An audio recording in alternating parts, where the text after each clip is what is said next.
அப்போ படைக்கக்கூடிய திறன், அதிலும் குறிப்பாக பூமி வாழ்க்கையில பொருளாதாரத்தை உருவாக்கக்கூடிய எந்த ஒரு ஐடியாவுமே அவருக்கு புதிதாக தோன்றாது. அத்தனையுமே என்ன ஆகும்னா ஃபெயிலியர் ஆகும்.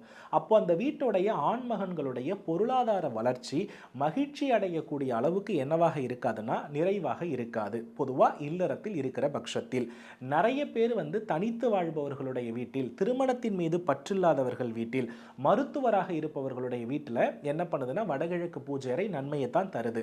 ஆனால் சுயதொழில் அடிப்படையில் ஒருத்தர் வளரணும், தன்னுடைய உயர்கல்வியை வெற்றிகரமாக நடத்தி செயல்படுத்தணும், கணவருடைய ஆரோக்கியம் நல்லா இருக்கணும்னு வருகின்ற பட்சத்தில் இந்த வடகிழக்கு பூஜை அறை பிரச்சனை அதிக பாதிப்பை தந்து கொண்டிருக்கிறது.